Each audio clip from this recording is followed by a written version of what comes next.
in an extremely familiar Fight City and an even more familiar venue. This is where Team Combat League finds itself for a Week 4 clash between the Dallas Enforcers and the defending Team Combat League champ, the New York City Attitude. Welcome, fight fans, inside the famed 2300 Arena. I'm Rich Quinones, and of course, I'll be joined throughout tonight's telecast with my broadcast partner, El Diamante Raul Marquez. But for the New York City Attitude tonight, it is desperation time. They can ill afford to fall to 0-3 on the season. For Dallas, the new kids on the block, they've got a very stacked roster. They've got some fighters that have Team Combat League experience, and we'll see if it plays out to their benefit as the night progresses. The launch rounds, the middle rounds, the money rounds, that's where checks are going to be cashed. We'll see how it plays out tonight between New York and Dallas. A rivalry renewed, but now in the ring. For first-time viewers of Team Combat League, we like to give you a little insight on the concept, the rules, and the scoring. And for that, we'll go to our own Dewey Cooper. Team Combat League is a new, exciting professional boxing team sport. The fight format for Team Combat League guarantees explosiveness, adrenaline, and excitement. There's a 24-round competition between two teams from different cities, and each individual round is a new individual matchup. The first 8 rounds are called the lunch rounds. We're lunching the competition off. The middle 8 rounds are called the middle rounds, and the last 8 rounds from round 17 through 24 are called the money rounds. Each round is scored individually, new matchups every round, and the team with the most points at the end of 24 rounds wins the fight. There's nothing more exciting than Team Combat League. Thank you very much, as always, Dewey. All right, so I had an opportunity to speak to both head coaches, respectively, of Dallas and New York. That, of course, Tony Mack for Dallas, and head coach for the New York City Attitude, Ryan O'Leary. All right, here with Dallas head coach Tony Mack, who is not only making his debut with Dallas, but I was just told a couple moments ago, new to TCL, not new to the fight game, having about 10-plus fights as a pro. But, Coach, appreciate a couple moments. Walk us through this. How did this come to fruition for you, and how are you guys feeling about tonight? Well, huge shout-out to Sam with the Atlanta team. He's the one that really got me set up with the Dallas team because we have a good relationship. So, Coach Sam, thank you for the opportunity for me, so thank you. But Dallas, we're feeling good. We're feeling great. We are prepared. We're excited. And it's time to put on a show. It's time to make it happen. Listen, you're no stranger to the game, obviously, being a pro. What kind of words of wisdom, what were you looking for when you were assembling this roster? What were you looking for in a fighter? And what are you trying to tell these guys and girls tonight going out there? I was looking for trained killers, looking for disciplined fighters, looking for guys that's willing to run through a brick wall to be successful. I was looking for fighters that had the basics down packed, but I could really hone into champions. I could really help them become successful as much as possible. Looking for hungry people, hungry fighters. The unique concept of TCL, right, because you got to put the ego to the side. It is a team-oriented sport event. You've got the launch, you've got the middle, and then the money rounds. That's kind of where the coaching kind of comes into play, even though a lot of times it's already predetermined who you're going to send it out there. Can you give us a fighter or two, without giving the game plan away, a fighter or two maybe on the roster for the first-time viewers that are checking your team out this evening, maybe to look for going forward this season? I'm not going to give you the full game plan, but man, we're just keeping it real basic. The basic wins. Jab, jab, jab. We're starting everything off with that jab. Stay consistent, stay disciplined throughout the whole round, and just effective aggression. Effective aggression, not putting ourselves in any bad positions to get caught with anything dumb, but just being smart and just staying consistent with our jab. Basics. That we'll win. Spoken like a true former fighter, not giving the game plan away. Give me one or two fighters, though, that you're high on going forward, especially for the viewing audience. Matthew Martinez. He surprised me. He's doing amazing when it comes to training. He's consistent when it comes to training. He get better every single time he spar. Greg Hardy, y'all going to see a different Greg Hardy because I personally trained Greg Hardy before. That's another reason how I got into TCL, because I was helping him get ready for his last year All-Star fight, so against Mike Hunter. But you're going to see a totally different Greg Hardy. Deontay Brown, Paige Gilbert, she's a dog. So Paige Gilbert, she's going to be good. so many fighters I'm high on. So I'm excited about this. This is good. It's also good to have a little experience. You mentioned Hardy, obviously the ex-NFL or MMA, bare knuckle, TCL. So you've got some of those fighters to kind of lean on a little bit because at times I think maybe for a first-year head coach and or fighter, you're not really sure about the scoring going forward. So listen, I know you got a lot of stuff to do. I wish you the best of luck tonight and going forward for this season. Thank you. Thanks for the opportunity. TCL, thank you. Dallas, we're here to stay. I know everybody looking at us as the underdogs, but it's only one way to go, and that's up from here. Ryan O'Leary, coach of NYC, looking to get a win. Get off the schneid tonight against Dallas. All right, listen, a loaded question. How are you guys feeling going into this one? We're feeling pumped up, man. Look, we're 0-2. We're not used to that. That's not how it goes with us. But look, the first fight was here in Philly. They had the crowd against them. We thought we won a couple of them. We were down by 1 point, so in reality, we won that. Second one in Orlando is a lot of home cooking. Who cares, man? You know, I'm not even saying that. Look, the bottom line is I have a solid team. They're strong as hell. Benny and I put together a roster that's untouchable. I guarantee we'll be in the finals. We always talk about the depth and putting together the roster. We talk about those launch rounds, gets through them, set the tone, the middle rounds, the meat and potatoes. How you feeling tonight with the money rounds? Money rounds are great, but the way my guys are talking tonight, we're not going to the money rounds because we're getting all early KOs, and those guys won't be able to get into the second round. So, unfortunately, there won't be money rounds tonight. Supremely confident in the effort 100%. That's going to be put forth tonight. So it's almost a guarantee in an NYC win. I would say so, yeah. Coach, always appreciate it. Good luck tonight. Thank you for everything.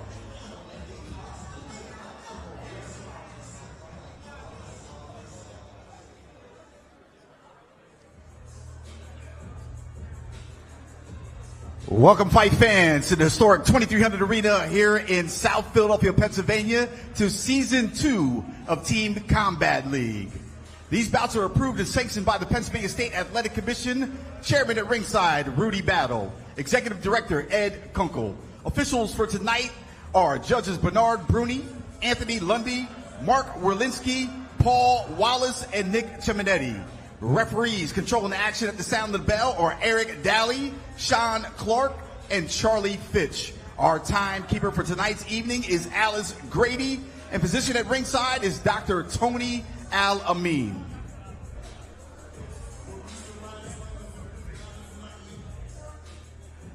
Introducing first our visitors. Let's welcome the Dallas Enforcer.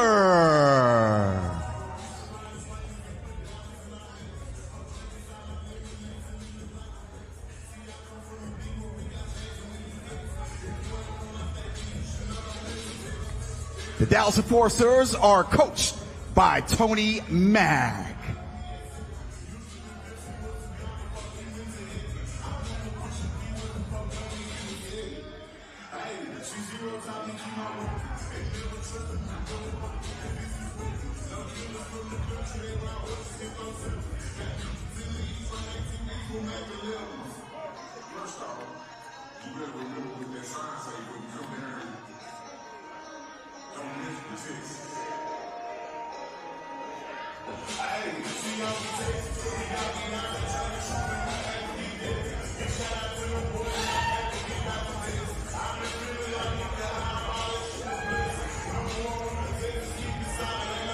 You don't have any gum.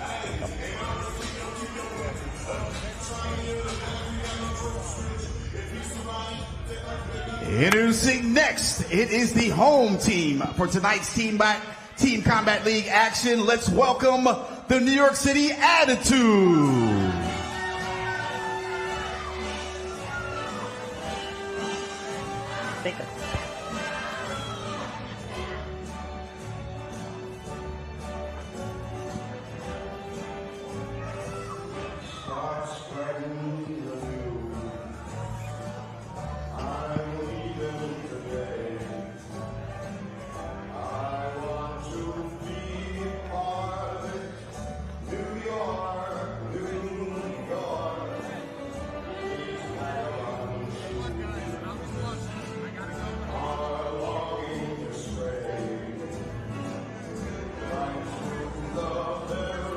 The New York City Attitude are led by Coach Ryan O'Leary and Benny Roman.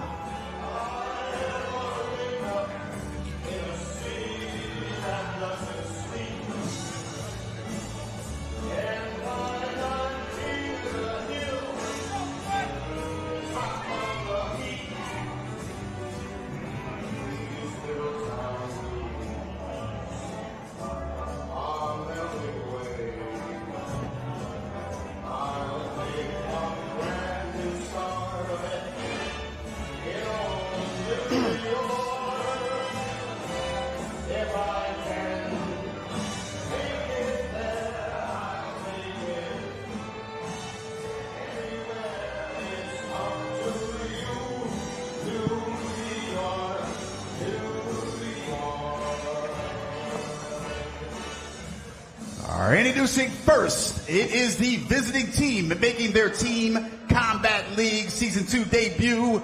It is the Dallas Enforcers. In the 126-pound division, let's welcome Madsen Martinez. And in the 126-pound division, it is Alexis Monique Moniz. In the 135-pound division, it is Abel Mendoza. In the 147-pound division, it is Deontay Brown. In the 147-pound division is Brianna Correa. In the 160-pound division, it is Jalen Moore. In the 175-pound division, it is Dion Pruitt. In the 201-pound division, it is Ja'Cory Gibson. In also the 201-pound division, it is Greg Hardy.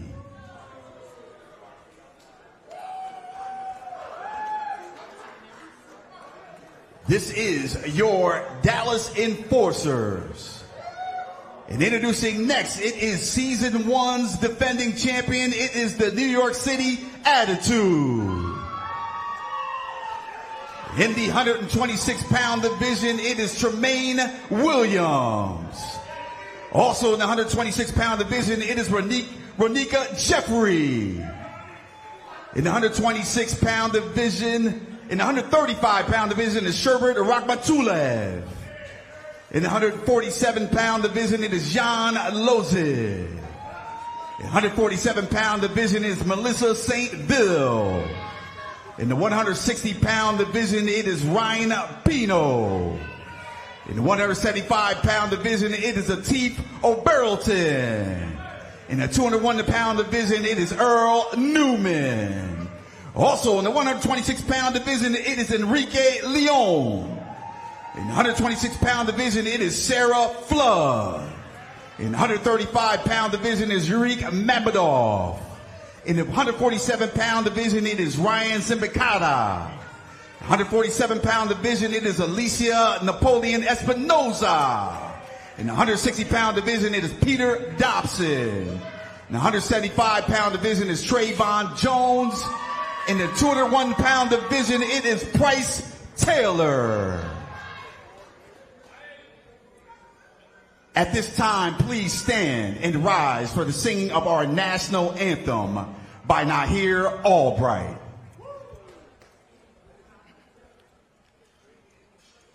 Oh, say, can you see by the dawn's early light what so proudly we hailed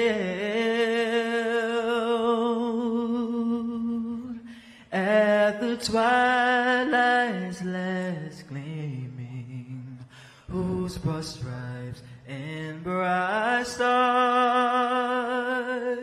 through the perilous fight o'er the ramparts we watched were so gallantly streaming in the rocket's red glare,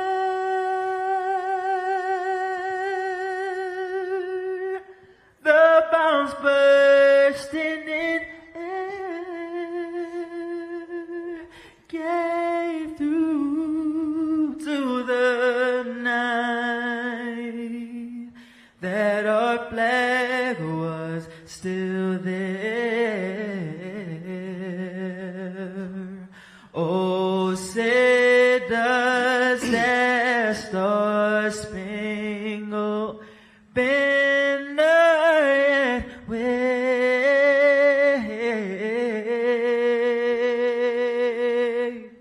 o'er the land of the free,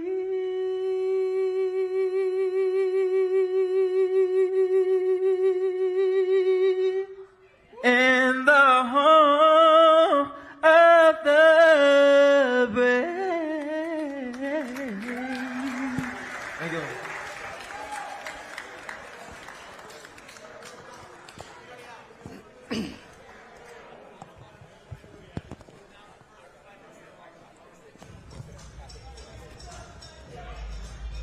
All right, so we are set to go underway inside the 2300 Arena Team Combat League Week 4.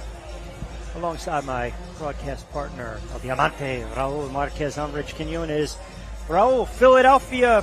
I mean, this is a fight city. We're going to see if New York can get off the schneid. They're 0-2. And listen, the defending champs, they got to pick it up. They got to pick up the pace. They got to kind of earn those meat and potato rounds, middle, and the money rounds. Begin our launch Dallas rounds. is the new kids on the block. I agree. I mean, New York, it says it all. New York attitude. I mean, they got to come back and do something. My first time that I witnessed them was last week when we were in Orlando, and the Orlando Vipers took over. Yeah. I mean, they had great boxing skills, and it looked like New York was lost at one point. So they need to get some win rounds here and get the team back on track. Yeah, absolutely. So this will be Trayvon Williams repping New York City. Over 20 pro fights against Nathan Martinez. Remember, it's 24 rounds, 8, 16, 24. 8 are the launch, 1 to 8 live on the YouTube channel. Don't forget to subscribe to Team Combat League. And then we got the meat and potatoes, the middle rounds, and then, of course, the money round. So a huge night and an opportunity for New York City, where Dallas can upset the apple cart, making their TCL season debut. And, of course, Martinez down in the red trunks, Williams in the very familiar New York green. Which I've seen in the past. Williams, we had him on Showbox on the series that I covered for 12 years. Good, skillful fighter. You could see he's left-handed. And we're going to see that a lot. You know, I've been seeing it a lot. Lefty against righty, Rich. Yeah, we've got a substantial amount of southpaws in this league. And Williams, you know, that veteran pedigree, right, against a younger fighter. But, again, you kind of throw that out the window because it's always just 1 round, 3 minutes, got to get in and out. A lot of thinking in there. It's like a physical chess match, you know, but you gotta throw punches. At the end of the day, you gotta be busy. You gotta be faster. You gotta beat the guy with the punch. And sometimes that's what it takes. It's not just about throwing big bombs. It's about doing what Tremaine Williams just did right now. That 1-2, stole him with a 1-2 down the middle. Yeah, it's a great point you bring up. I mean, you illustrated this last week in Orlando, too. It's all about being first, get on the stick, get that jab, but also in the judge's eyes, you want to set the tone early and often. You want to start strong, you want to finish strong. Yeah, well, let them know that you're going to be the boss in the ring. Even if the jab doesn't touch the other fighter, you're still making them think by what is he going to do next, just like Tremaine just doing. He's putting it out there. He's putting it out there, touching with the jab. He keeps pecking with the jab. Once he feels he's in the right distance, then he lands tries to land the big left. And I feel like he's been able to get those shots down to the midsection, some scoring shots. And really, you would say it's Martinez who's, I don't want to say gun shy, but really hasn't let his hands go. Well, you can't figure him out, you know, because his movement, his footwork, you know, he doesn't really stand in front of him too much, gives him a little bit of movement, throws the left hand, another left hand right there. He moves to the right, to the left, makes a miss. He's a smart fighter. Williams is a highly skilled fighter, and it's showing how he's taking over. I think that's the benefit, too, of being a veteran, right, where you have Williams, who's just 2-0 as a pro, but just 22 years of age. Williams, Martinez, pardon me. Williams has been around the block, as you mentioned. Yeah, you can tell Martinez is a little bit raw, you know, he needs more experience, and it's obviously Tremaine's experience that is taking over. His explosiveness, he's faster, his punches get there quicker, and he's outsmarting them right now. New York, I thought, coming in, needed to have a fast start. And when I spoke to their head coach, Ryan O'Leary, as we close in under 15 to go in this one, he basically told me, forget about the money rounds. We want to stockpile wins in the launch and the middle rounds, and didn't use the word coast, pretty much guaranteed a victory, to paraphrase, but more or less take pressure off the money round, so to speak. So have a nice, comfortable lead, right? Yeah. You don't want it like I did this past Thursday. You know, we had the Houston Hitmen against the San Antonio Snipers. You know, that's always been a rivalry, the cities. And it was back and forth action, but it came down to the money rounds. It was a lot of action that night. See right there, Williams, you mentioned being first, couple shots down to the midsection, connected up top. That's a good start for New York City as we get set for the next bout of the evening. $126. Ronica Jeffrey, who is a real solid fighter. Alexis Moreau. So we've seen her. I've seen her a couple times. This is a good matchup on paper. Alexis Moniz.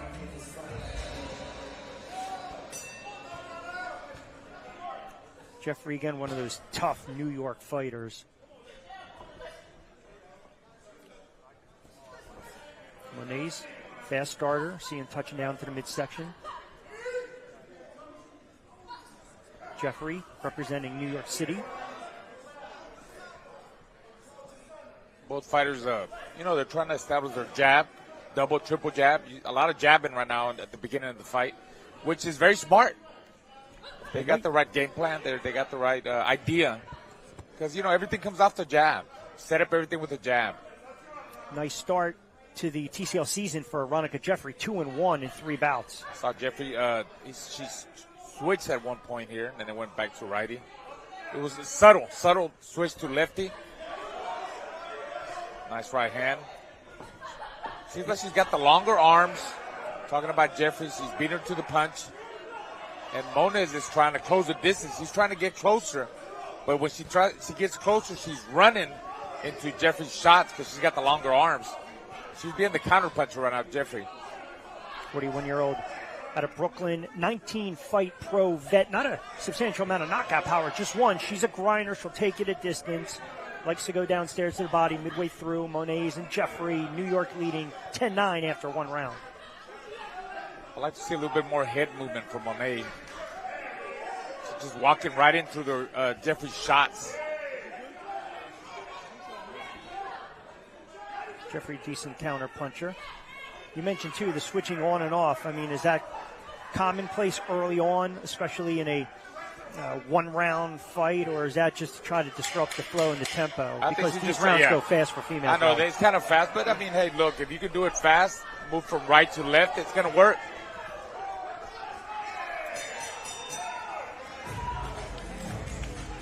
So female rounds 2. I know for those viewing right now, Team Combat League, different states apply. So in Philadelphia, typically 2. We've seen some 3-minute rounds as well.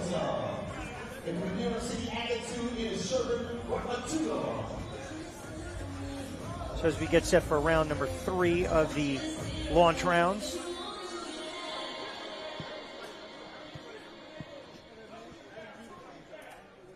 Abel Mendoza, Sherbek Ramatulov.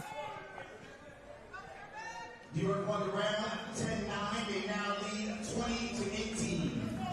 So best case scenario for the attitude. So that was for Jeffrey, right? The last round? Okay, yeah. It looks like she won. It was a close round, but I think she pulled it out. She was catching her at the end of the shots. And I think this is where you look at how they set up the matches tonight. New York with Sherbek. Talking about a fighter that has 17 TCL fights as opposed to debuting Mendoza. Good body shot and right you downstairs. See it, and you see it by Rakhmatulov, right? Lefty again, but he's established that jab good, nice left hand. Fighting at a long distance, at long range. That's where he wants to have Mendoza. And I think this is best case scenario, right? Because now you've got a fighter that has been there before. He understands the pace of 3 minutes. Yeah, he's used to it. I mean, he's got to have some kind of a game plan, even though it's just 1 round, 3 minutes. But you got to have some game plan the first 30 seconds, try to establish a jab, or the first minute, then the second round, maybe throw more combinations, more punches. Third round, if you see you could do it, maybe go for broke. Yep. If not, if you're out pointing him, and he's coming forward, just keep counter punching and keep out boxing him. Like he's doing right now. You see he's picking him apart. Forcing the issue right now against Mendoza midway through. Round 3, New York up by 2, 2018 over Dallas. You see Rakhmatulov is he's very relaxed. I see Mendoza's a lot more tense, Rich. Yes. And you see it. Oh, goodness. Beautiful left hand. Yep. 1-2 down the middle. Out of nowhere. Just, remember the punches you don't see, like just very relaxed, just placing them right, and look what happened. You don't have to load up. It's not about loading up. It's just about placing them right. So right now, as it stands, 10-8 round for New York. So early on, again, trying to build a little equity in the bank, some breathing room. Mendoza floored moments ago. Looks like a welt, too, right under that left eye, right around the cheek. Minute to go.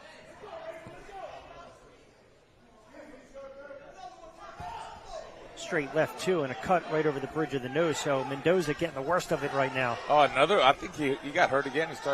Seems like that left hand landed, and Mendoza was holding on. See that timing by Sherbeck, just trying to uncork that left hand. Yeah, he's just giving him what I call a buffet of left hands. He's, Mendoza's really eating up another left hand. Got caught again. Eating those left hands. Can't stay away from it. Got to move away from it. Move up to his jab hand.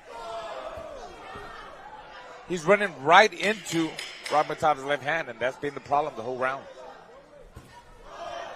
Or the whole fight. Yeah, well, yeah, exactly, right. I find it so funny saying the whole fight, sure, because it's just one round. Right. Right church, wrong pew, but point taken, right? It's 3 minutes. But to your point, if this is a 4 or 6 round fight, it's almost inevitable. You saw the pressure that was applied by Sherbeck. Beautiful.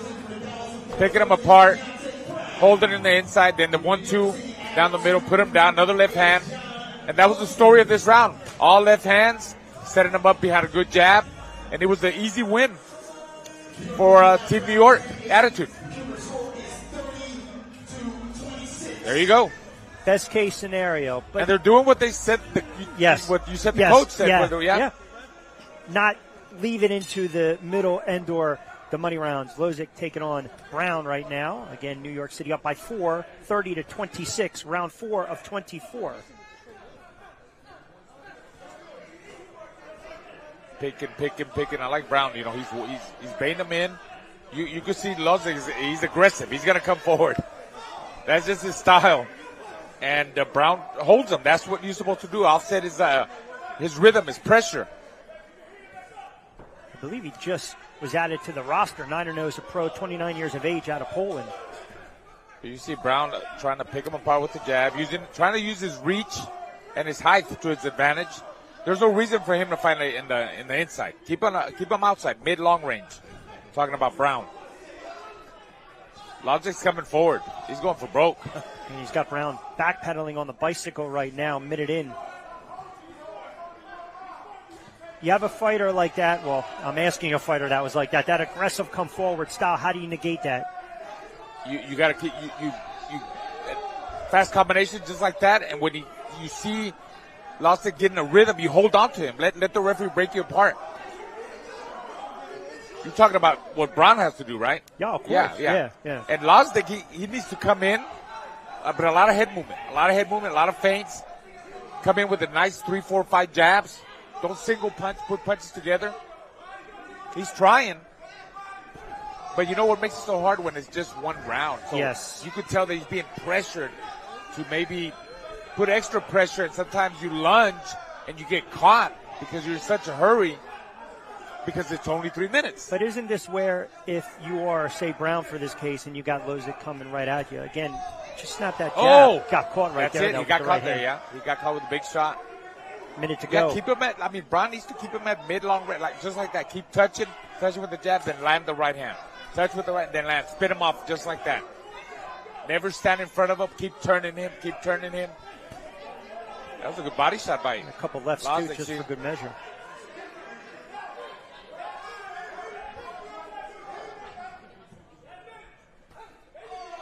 Good jab there. Nice jab up change it into an uppercut jab, something like that.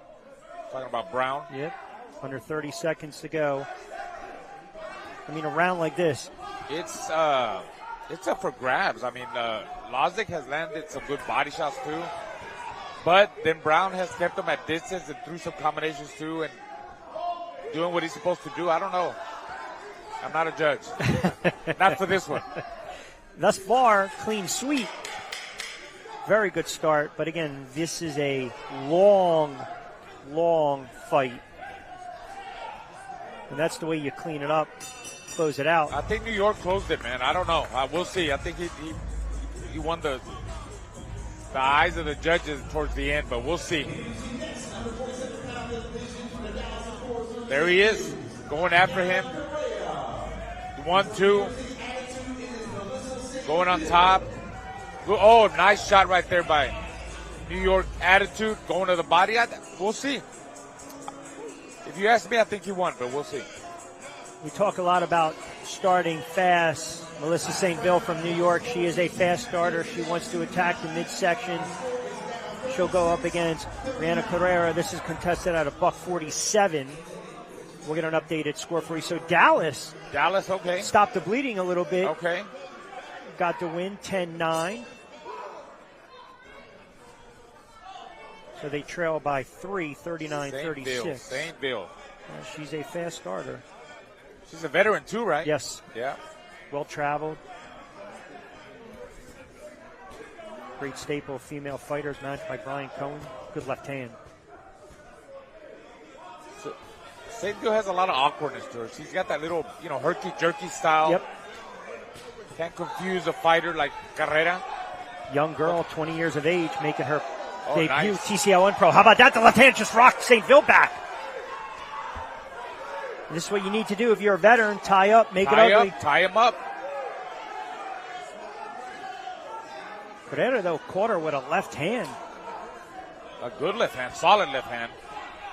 She needs to control the range. I mean, she is taller, got the longer arms. But look at St. Ville, she's smart. Just putting that jab out there, even if it's not touching her, but it keeps the fighters thinking. That's how important it is for me. The jab is the most important thing in boxing. Come on, everybody knows it. Everything comes off the jab. Nice jab there with Carrera, too. What are they doing? Sticking their tongues out? She's having fun. Yeah. And that's what it's about. Being relaxed in there, having fun. The more relaxed you're in this 3-minute concept, 1 round, I think the better you're going to do.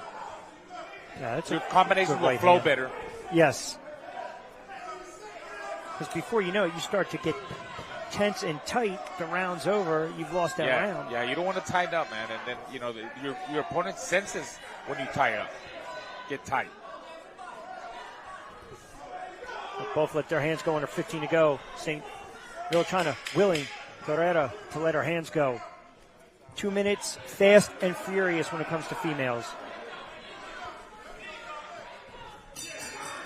Man. I like the start Yeah.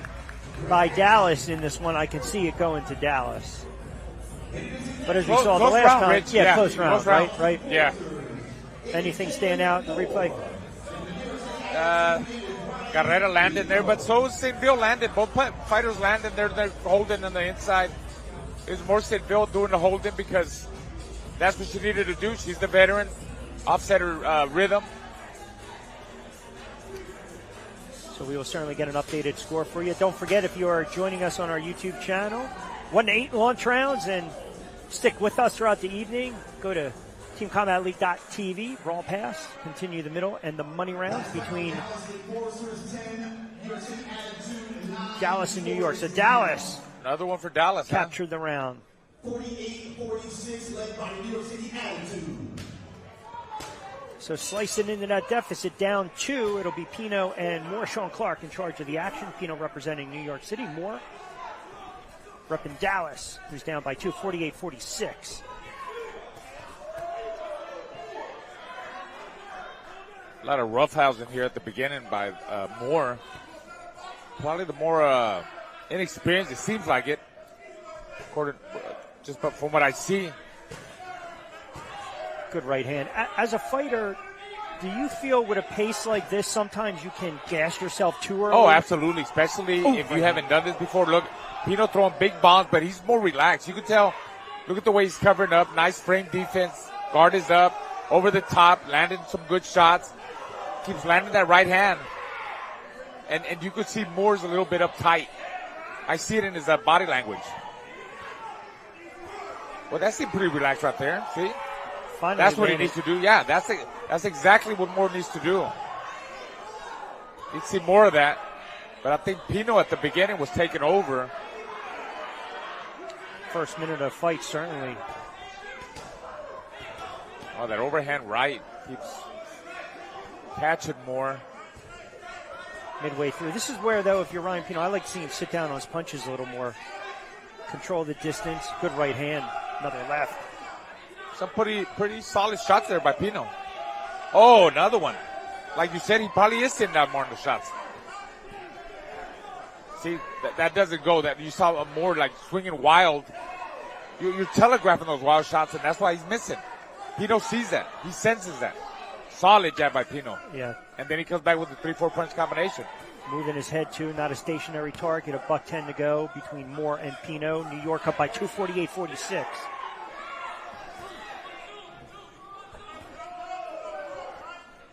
Like awkward shots, right? The right hand coming from different angles. And he switches too, right? Looks like Moore switches. You talking about Moore? No, I'm Pino. sorry, Pino. Pino, yeah, Pino, but Moore, I just saw more switch. Not doing much there. Moore has him on the ropes, but not taking advantage of it. It was Pino that was more relaxed off the ropes. Oh, beautiful shot there by Pino. Pino was on the ropes like a Chris Bird. You know, Chris was my Olympic teammate. He could work really good off the ropes. If you remember Chris Bird. Absolutely. Went out to become a heavyweight champion of the world. He was a middleweight, a 165-pounder. There he is on the ropes again, Pino. Really working off the ropes. Look at that. That's a really funny point you bring up. Well, it's a fascinating point, really, when you think about it. Because in a league like this, you could have fought 147 as a pro, but you can be fighting in this league as a light heavy. Yep, it's true. Because one round, 3 minutes. Yeah. And another thing, you would think the guy that's been more aggressive might win or whatever because it's a 3-minute pace fight. But in this case, Pino won the fight. A lot of the times he was winning it off the ropes. Yes.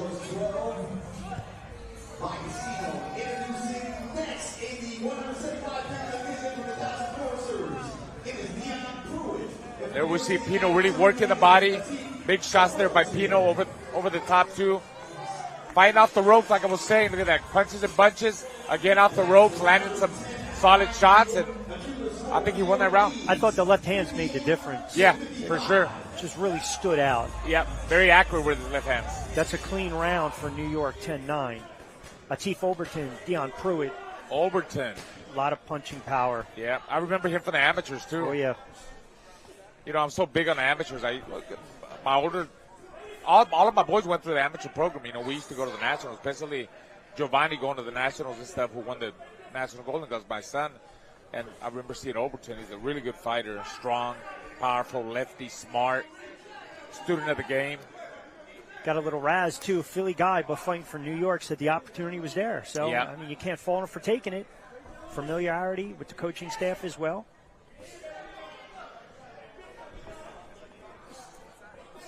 He's a strong and sound fighter. Really, vaguely puts himself in harm's way. Yeah, he's very, very smart. Making a miss right there. Trying to establish that jab. But, you know, sometimes, and I saw it last Thursday, too, in Houston. Some guys can have all the skills in the world, but if you got a really rugged guy, rough, and that's awkward, a guy like that could make you look bad in one round. A Pruitt. Yeah, just an awkward guy. Like I saw it last Thursday in Houston. You need obviously you need a couple of rounds to settle down a guy like that when he's real awkward. Oh, beautiful body shot. Body shot, yeah. Overton, by the way, 9-0 as a pro. Knockout percentage right around 78%, 7 knockouts. So he does have some serious power if he get caught. So Pruitt's got to be wary of that. $1:30 to go, round 7 of 24. Overton and Pruitt, New York up by 2, 58-55. I love it when a left-hander throws that left hand that Overton threw. Sometimes you, as a lefty, you're scared to throw that left hand to the body because you're afraid you're going to get hit. But if you're positioned right and your footwork, goodness, great call! There we go! Diamante! Oh! You called it. Got me excited. We were talking about That's all what these. I'm talking about. Yeah. Changing up the left hand, and I was talking about to the body. You know, yeah. You throw the left hand to the body. You could also drop somebody like that, hurt him. But he aimed it right, man. It measured it right. Yeah, textbook. Look at the way he's doing it. Look at the way he's doing it with the jab. Shot of that between rounds. I love that. That's a student of the game. He really knows his boxing. He knows what he's doing. You see how he's touching with the jab. He's trying to bait him in. There he goes. Don't be surprised if he catches him again. But he changes it up too, Rich. Not just a straight left hand, an overhand left hand over the top or to the body. The point you brought up, student of the game, that's a patient fighter. Very patient. And being patient, which is weird because it's 3 minutes, 1 round. But being patient here, another left hand, wins you the rounds. Yeah, I mean, even going forward for New York, And Just on the pro level, Raul, to me, Oh, Overton's going to be a problem. He's going to he might be avoided, 4, Absolutely. 5, 6 more fights Absolutely, down yes. the road. Let's see if we see that big left hand how he set it up. Oh, that's that left hook to the body. And it was more like an overhand. Yep. There he goes. Left hand. Sat him down. Right on the button. Yep. So a little more punching power coming up as well. Good round for New York City. 8th and final round, launch rounds. NYC gets it, obviously, 10-8. Don't forget, follow us on TeamCombatLeague.tv. Brawl Pass after our launch rounds as we say goodbye to our YouTube live audience. Gibson against Newman. Newman also representing New York has the penchant for that one knockout power. He's got it as well. And see if Gibson can kind of take back around for the enforcers. Gibson being aggressive, letting his punches go. Might be a little bit excited, They're debuting, right? Dallas? Yes. Yeah, so that's probably what it is. And then conversely, on the flip side of that, if you're Newman, you just saw your teammate 10-8 round for the squad, right? You got to be a little more juiced and amped up, close out the launch rounds. I would think so, right? I mean, close it with a win. Why not? But he's coming. Look, he's setting up the jab, the long jab, working the jab to the body over the top. Minute in. NYC Gibson, up by 5. Yeah, Gibson just a little bit more busier, Rich. Yes. He's being busy. He's throwing more punches. And Newman's allowing him to do that. Because Newman has a good jab. He's got a good right hand, but he's not throwing enough. See, look, nice jab. Let me see more jabs, more right hands. But that's a great Gibson point. comes back right with there, 3 or 4 boom. punch combinations. You Yep. saw that. Exactly. See, one jab, no. Double, triple. You throw the jab, and then he's trying to admire his work. A lot of fighters do that. They throw 1, 2. They want to see, let me see if the guy falls, or let me see, did I hurt him? No, you got to be consistent. Keep pecking away, especially in a 3-minute round fight. I mean, it's only 1 round. Absolutely. Right there, he caught him. That's it. More jabs, more activity. Over the top, more activity. Keep breaking him. How Keep about following touching him downstairs a little bit? Exactly. You're right. See, now he's slowing down. Why is Gibson slowing down? Because Newman's throwing more punches, more activity. He's stopping him in his tracks. He's not throwing enough combinations like he was at the beginning. And it's not like he's really got touch to taste that power, but to your point, it's more or less the adjustment that Newman's making now. And he keeps doing it. Don't let him get it back. He's letting him get it back. That's why you love the concept of 3 Yes. minutes. Now he's going to the body. Good job by Newman going to the body. Double jab, triple jab. See, more activity. Now he's winding up. Now he's doing what he's supposed to. Good blocks there. He's blocking him. Frame defense. Nothing's happening there. Now Gibson's like, oh, well, what do I do? Yeah, and if you're Newman, I don't want to say these guys get gassed 3-minute rounds. We saw in the middle stage of this round, he let his hands go, he was connecting, then all of a sudden he stopped. And these are one of the rounds when we talk about, all right, look how it started, look at the middle, look how it finished. To me, Newman's the one that has better skills. Yeah, I think he pulled it out. I don't know. We'll see. So 8 in the books, launch rounds. We get set for the meat and potatoes, the middle rounds, and then, of course, the money rounds. This is desperation, as I mentioned, for NYC. You can ill afford to fall to 0-3 on the season. And you have an opponent in Dallas where the newcomers on the block, their head coach, Tony Mack, former pro, had about 10-plus fights in his career. I spoke to him earlier. This is all new to them, right? So they don't really understand the pace to some extent and how to make adjustments. They're going to learn on the fly. Yeah, that's tough. That's tough. You know what I mean? I mean, they could have been sparring. They're training. They could have been doing that. I would think. Well, and Dallas got the round, by the way, 10-9. So kind of slicing in to that deficit a little bit. Again, Rich Quinones, Diamante, Raul Marquez, no stranger to that aggressive style in the ring inside the 2300 arena. Week 4 already I mean, week 4. Well, it is a Team Combat fast-paced League. concept, yes, so is. we're going fast. Yes, we are. We're going to blink, and all of a sudden it's going to be fall and winter again. So I want to take a moment. We're going to recap everything, but I want everyone to we got a nice little piece. One fighter, AJ Graham, and he kind of exemplifies what Team Combat League is really what it's all about, giving opportunities for fighters maybe at a crossroads, maybe journeymen, maybe trying to get back into the ring. So here's a couple moments with AJ Graham, and certainly hope the fans will enjoy it.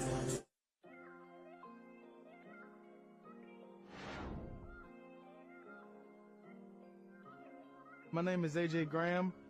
This is do or die for me because I don't have anything right now. Like, I'm in a van with all my clothes in it. I'm here to see what I can make out of this opportunity. I've always been like the life of the party. I know I've been down lately because situations I've been through, but, you know, I'm always smiling. See, the camera's bringing the smile out right now. You know, I got pretty teeth, man. People always tell me that. I really care about that kid because he reminds me so much of me, just way better. Like how old he is, where he's at in his athletic career, just like, man, let me help you out. AJ was pinnacle. AJ was a cornerstone. Nez of the LA 10 Goose colliding against Ebron Graham of the Dallas Enforcers. And Graham is out hustling him, outworking him, and that could be a significance. Look at this, Graham picking up the pace with an overhand left. Yeah, he's got him hurt. Oh, Jackson going backwards. He might be out in his speed. You say your boy didn't sweat. Look at me. I'm not sweating. I put in all that work. He didn't even make me sweat. I'm telling you, if it was another round, he would have been out. I am the best, baby. Pretty boy. He got my lip a little bit, though. I'm the finest 47 in the division.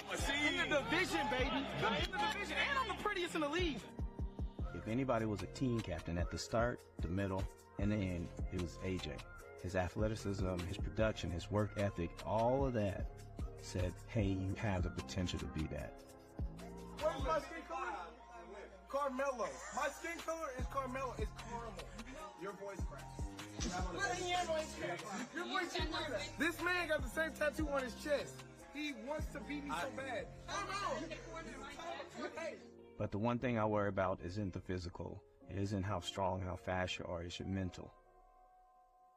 It was a very rocky season for me. For the tryouts, I was ripped up, you know, shredded, but that was kind of still fresh into what me leaving my ex. I was with her for 8 years, and, you know, she did what she did, and now that she's gone, I'm realizing that I'm dealing with a lot more than just, you know, losing her. And then I guess a little bit after that's when I started drinking. I thought I got all this.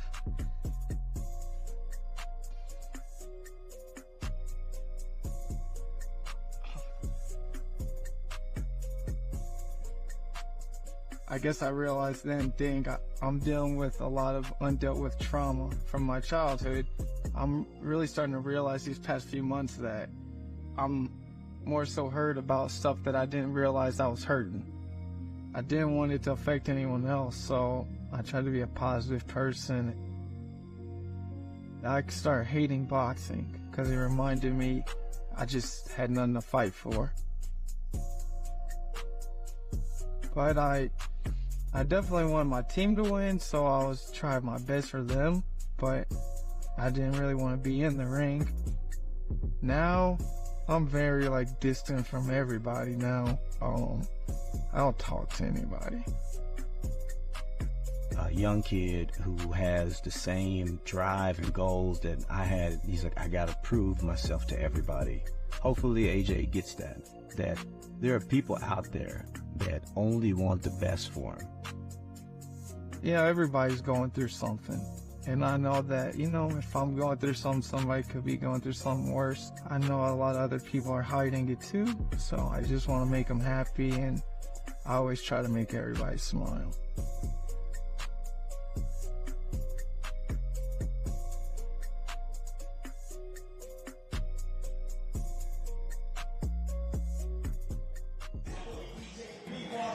Back inside the famed 2300 Arena in South Philadelphia, Pennsylvania, week 4 NYC up by 4 over the Dallas Enforcers, 77-73. Launch rounds are in the books. That's a nice little spot there on that young man, Averon Gray.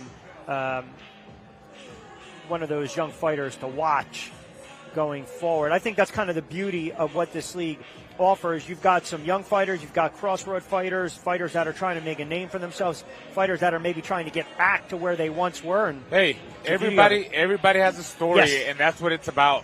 That's it. You know, I've been doing this for so many years. You know, the fighters that have day jobs, that's what gets me. They work overnight, they come and then they have families, then they got to go work out, then they got to go back to work. They're trying to make it so they won't have to work anymore and just focus on boxing. So, like I said, everybody has a story, man. It's a beautiful sport, and I love it. We love it. Yes, absolutely, and we're thrilled to be calling the action inside the 2300 arena. So nice action in the launch rounds 1A. By the way, special thanks as we get set for the middle rounds, our sponsors, Adams, Venom, Two Trees Distillery as well. And that was kind of the highlight thus far. Overton winning that 10-8 round for NYC as we get set for the middle round. So, as we mentioned at the start, best case scenario for NYC, bank those early rounds. Not so much have to rely on the money rounds, but we've already seen enough shows where it doesn't matter if you're up 6, 8, 10 points. Man, you blink and all of a sudden a couple 10-8 rounds, it's a tie game, momentum change. And again, I saw it this past Thursday in Houston. It was even all the way to the money rounds. And the money rounds, the Houston Hitmen made big changes. They won a couple of rematches that they had lost in the launch rounds. Yep. But the big thing was when Nagi Aguilera, he was losing. He was getting outboxed in the money rounds by his opponent right from San Antonio. And all of a sudden, bang, he lands a big right hand and drops him. The crowd went roaring, because it was Houston. Yeah. And with that, they pretty much guaranteed that they were going to win the night. That's the beauty of it. The ebb and flow, right? You can change down and take the momentum back. So New York City up by 4. See if Dallas can keep bridging that success late. It's Goodine against Leon Jr. representing NYC. They're up, as I alluded to, 77-73 over Dallas. Leon Jr., lefty again. Tall, rangy, trying to establish that jab.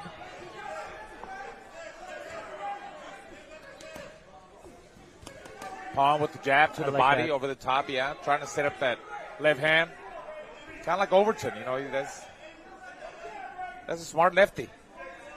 It's got to be tough, too, for some of these fighters if you're going against a southpaw. Maybe you haven't faced a lot of southpaws in your career and you got 3 minutes to kind of figure it out. It is. It's always difficult for a righty to fight a lefty, but for a lefty to fight a righty or a lefty, it doesn't really matter. Because I was left-handed, it didn't matter to me, so that's my analysis on that, Rich. Well, you were shot out of a cannon from the get-go. Yeah. And so far, Leon throwing some good combinations, fast, crisp combinations down the middle, making them count. Oh, good nice, right up top, too. Set up, little sneaky left, too, that touched him up downstairs. We see Gooning holding on at times. You can see the inexperience of Gooning compared to Leon Jr. Yes. Right? The skills. Leon Jr., throwing that left hand to the body now, too. Changing it up, very smart, placing his shots. Gooning a little bit wild. He looks confused. He looks lost.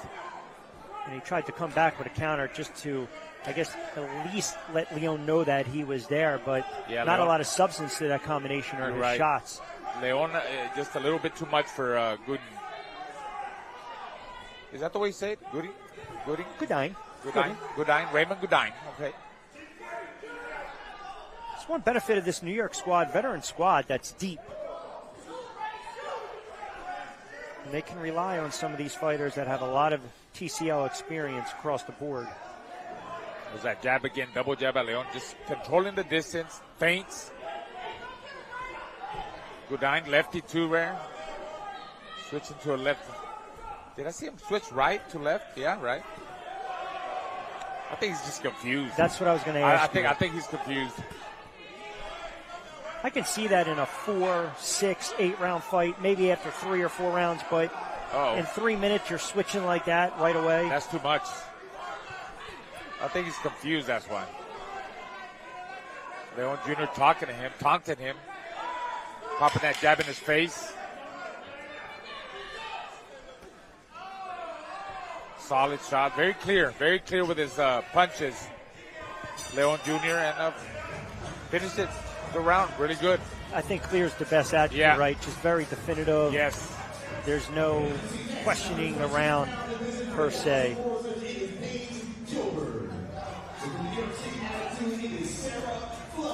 So Gilbert versus Flood. This will be contested at $126. And remember, female 2-minute rounds.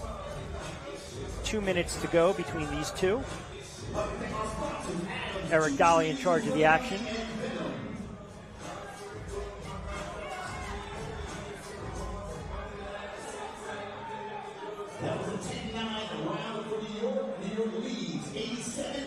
New York, yeah. Hey, they keep doing what they're really getting that lead. You know, like they told you, the coach told you, right? He wasn't lying about that, Rich.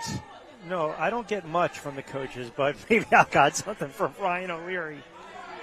They don't want to show their hand, give the game plan away, and rightfully so. And knowing this, right, if you're a coach of Dallas, if you're Tony Mack, you start to say, hey, listen now, we're getting midway through here.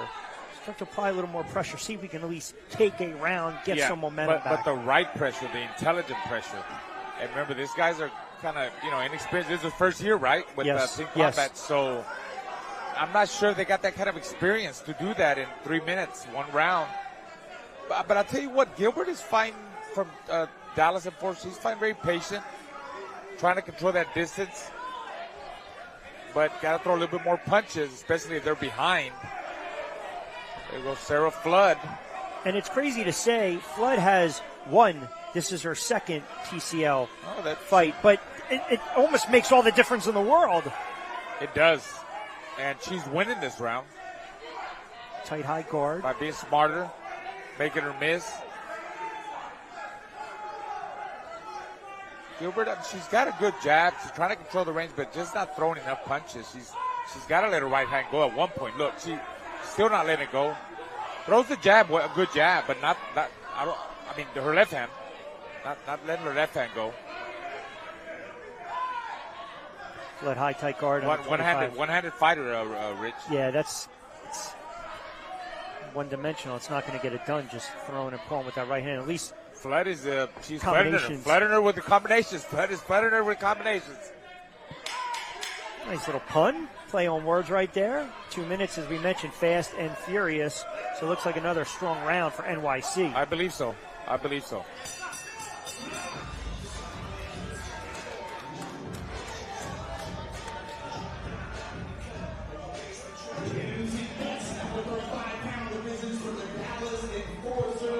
Appreciate everyone joining us on TeamCombatLeague.tv. Brawl Pass, TCL Brawl Pass. You mentioned Flood, a little more active. Flood, a lot more action. Just had the experience, like you said. She had one fight already here with Team Combat League, and I think that helped her a lot. Okay, here we see the guy. Mamadov. Mamadov. I thought it was the other. Am I confusing Mamadov with the other one? No, because remember, we saw a substantial when we did NYC down in Orlando. So the roster, it's almost as though, hey, didn't we just see these guys a week or so ago? Right, that's what it is. Yeah. Well, and just, we didn't see that. But we just saw. That was fast. And how about this? They did the Chronicle on Graham during the break, the intermission. And how about the segue for Aaron Graham? Timing is impeccable. Left-handed. And Mamadov, we saw this last week. His style, his MO is making it ugly. Let me try to frustrate you. Rough him up, make it an ugly fight. But he's not allowing, Graham is not allowing that right off the bat. He let him know who the boss was going to be. He dropped him. A couple lefts just for good measure downstairs. Dolly's going to break him apart. Look at that. He's looking for that left hand. Graham is looking for that left hand again. Graham there he goes. 5-3 as a TCL fighter. Got the experience. 10-0 as a pro. Yep, nice track record. Oh, nice uppercut. Oh, really put his combination together. I don't know. He might stop him the way he's looking. If he keeps up with that pace, it might. I could see him doing some major damage. He's got to feel good right now midway through because he's dropped 3 of his last TCL. There he goes. That uppercut. So Dolly's going to call it. Wow. Oh. So now. Uh-oh. We talked about this before, right? You get that 10-8 round, you're knocked down twice. Just going to double check. We want to just get clarity. So Mamada was slated to fight in the money rounds. He's ineligible right now. Because he got knocked out. Twice. Knocked down. So that. Well, they don't need him if he got knocked out. Think about it. But well, think about this from a scoring Yes. standpoint, right? He was scheduled to be the last fight, round 24. Wow. So now he's out. And now it goes down. It's a 10-9 I round. wonder who they're going to replace him with. Can't 10-9 round. Oh. It's a moot point. You lose that round. That's the beauty of Team Combat League. The more I see this, Rich, it's not a boxing has not been it used to be a one-man sport. Right. Now it's a team sport. Right. Am I right? Yeah. No, It's like baseball, like football, like boxing. I mean, it's a team sport now. That's the beauty of it. Brown and Zempo. So all of a Zempo. sudden, 3-point lead here for NYC, 104-101. Oh, big shots there by Zempo. Setting the pace. Coming forward with the jab, the 1-2, blocking. Brown trying to control the distance on the outside. There he is, tapping him with the jab. Nice jab there by Brown. Wild swings by Zempo. Yes. Oh, He's that type of fighter. Oh, my goodness. Taking it back now. Brown arguing, stating his case to Eric Dolly. I tell you what, with Zempo, he throws some wild shots. Some touch, some don't, but he that one did. Well, I think it's that awkwardness that you spoke of early on. You don't know where some of these punches are from any fighter, respectively. That awkward angle just got caught again, did Brown. Trying to push him down. Now he's trying to wrestle him down. Zempo got a little bit frustrated.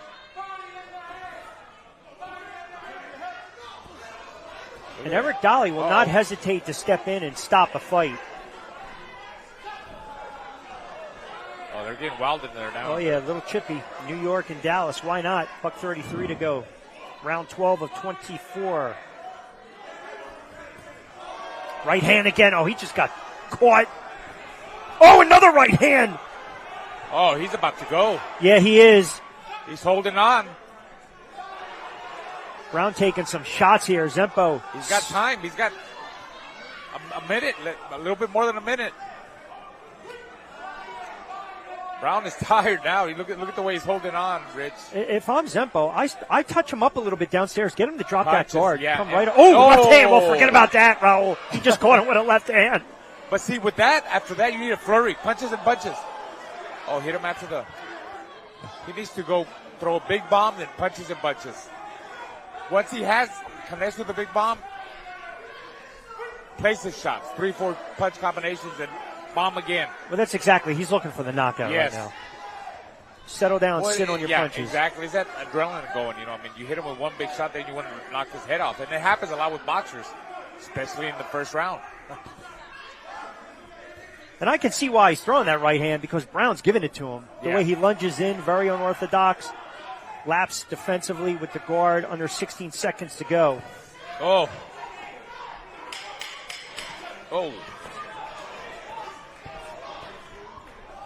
Wild swings by both. Yeah. But Zempo getting the best of them. And Brown, to his credit, hung in there. So I just want to clarify. If a boxer scheduled to compete in the money rounds loses a bout by way of DQ, KO, TKO, decision where they were knocked down 2 times during the launch or the middle rounds, their eligibility to compete in the money rounds is lost. Hence a 10-9. You'll have to excuse my 17 pages of notes at the table right now, but we need them. Fans, they need to know that. Yeah. You're right. They need to know. I got to know that too. I'm learning. We're all learning. Hey, I'm just happy you're here tonight. I made it. Yeah. It was a long trip. I got stuck. Some storms in Dallas, but hey, I made it. Better late than never, right? The real winner tonight might be you. Yes. Thank you.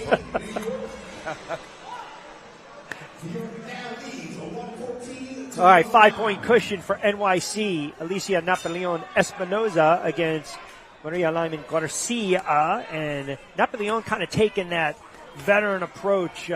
Such a great female fighter, wonderful resume and track record. But I think one of the vocal leaders of this NYC squad, and it's a position she relishes, undefeated in TCL action this season. Yeah, really controlling the range of the fight, the pace of the fight, behind her jab and her 3 and 4 punch combinations. She throws them and gets out of the way, moves to the right or left. There she is moving again. Back to the jab. Just a well-rounded fighter. Outboxing Garcia. Just missed with that right uppercut. She's just throwing. She can't catch her. Too much speed for Garcia. Napoleon she's fast, accurate, experienced. She's relaxed. Yeah, she told me too earlier tonight. A little recharge, a little more juice now, right? Yeah. Look at her picking her apart. Opportunity to get back in the ring.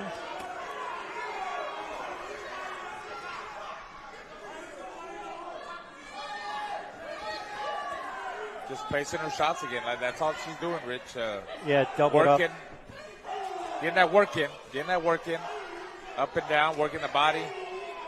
Man, Garcia's, she's taking some good shots, too, She man. is. A lot of punishment for her, too. But you just see the skill from Alicia. Big difference. Day and night. She comes in absolutely, in shape. Mother, family, full-time, everything, and the commitment to the sport. Yep. Look at her doubling up the left hand. There we go, to the body and over the top. Now to uppercut. And there's that combination Super up top. busy, yes. Yeah. Really busy in there. And we always joke when we see each other. I called her pro debut in Gatineau, Quebec, back in 2014. I looked down on my paper to get my notes situated, and she wound up knocking out Monique Doval. I think it was in 13 seconds. There's how she did it. Look at that. Punches and bunches. Great combinations. Doubling up the hook there. She dominated, Rich. Yes. Domination.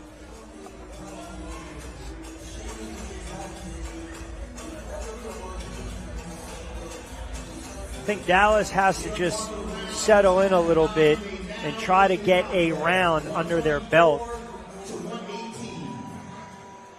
Confidence, right? We always talk about the body language.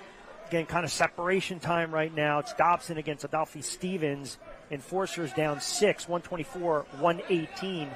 Dobson, well-traveled pro as well. Good resume. Dobson, he's the one with the experience with the Yes. TCL, yeah.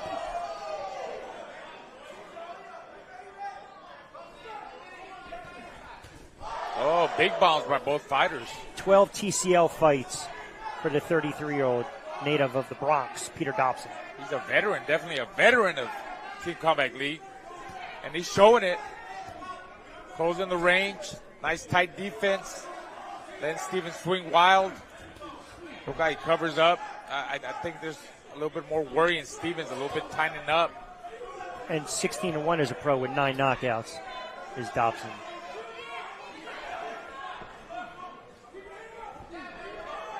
Sometimes you get the benefit of having these fighters with a lot of TCL experience. There's a reason they're back on these rosters. Oh, yeah. Yeah, Dobson is, you can tell how relaxed he is in there. Taking his time, calm, and he knows when to hold, he knows when to throw, he knows when to block, when to counter, over the top. He's in command, he knows what he's doing in there.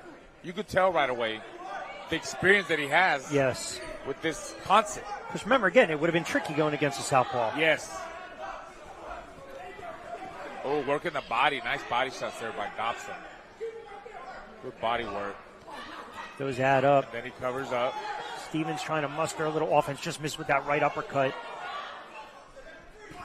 Oh, trying to surprise him there. A little bit of rope-a-dope for Dobson off the ropes. Minute to go. Round 14 of 24. NYC looking to stretch their lead.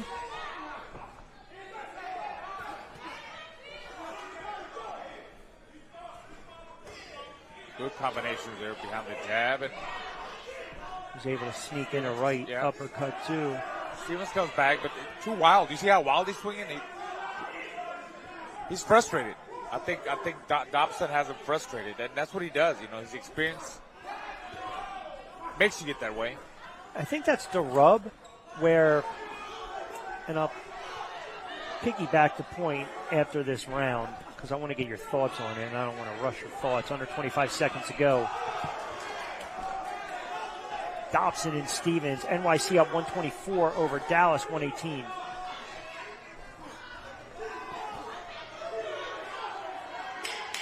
So you mentioned, you know, sometimes you get frustrated, and I'm wondering if there are fighters, and I don't want to use these two as an example, right?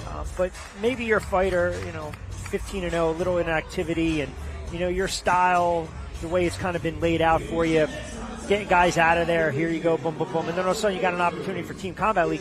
I think sometimes it can expose you, if that makes sense. If you're not used to the 3 minutes to pace and realizing that you don't get a second round, you don't get a third round, you don't get a fourth round, depending upon it makes you do the wrong things right yes, off the top. The bell rings. Yes. If you don't have that experience, if you haven't never experienced this kind of fight, you could do it in the gym, right? You could do 3-minute rounds, one round in the gym, but it's never going to be the same when it's live. We got the TV, you got the pressure, the fans. And if you never experienced that, you know, had 3 or 4 fights like some of these guys have had, and other guys never had any, and the bell rings, you are pressured to do the wrong thing. It's going to happen. Yes. It's normal. Why wouldn't it happen? Right. Yeah. I could see that happening. So this should be an interesting one right here. The big boys, Greg Hardy, Price Taylor. No, pardon me. Trayvon Jones against Abimola Asundario. Taylor and Hardy will be to close out, so I just want to clarify. This is round 15.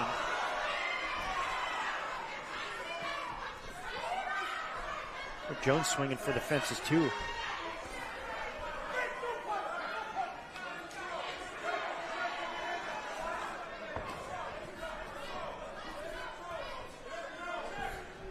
I feel this is just both two fighters just free swinging right here, seeing if they can connect.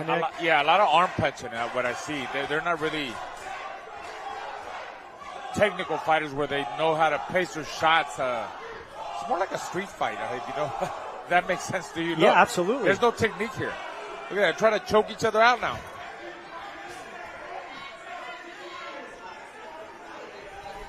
Ooh. Oh. That was a nice. That was the best part of the fight so far. The 1-2 left. If he keeps going like that, that's probably what wins him the round. A little jawing and yapping going on. Nothing wrong with that.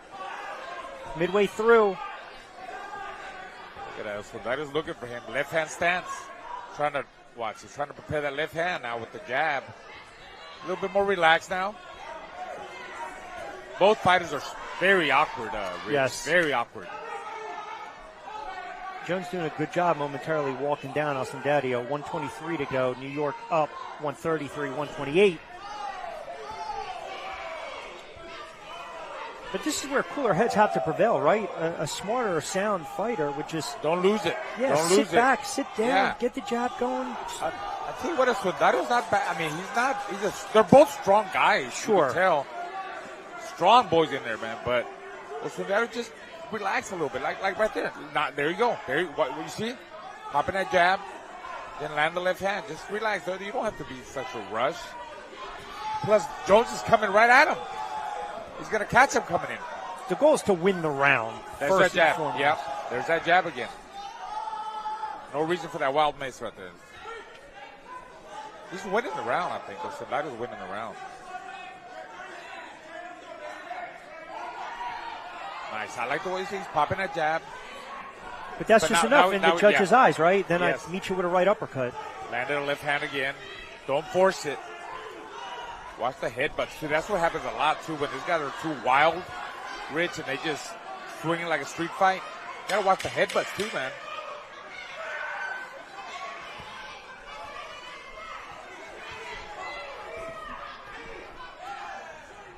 Well, we'll see how the judges scored this one. Oh, what happened? He's tired, or he won the round? New York versus Dallas, so let it get a little chippy here and there. Yeah, for sure.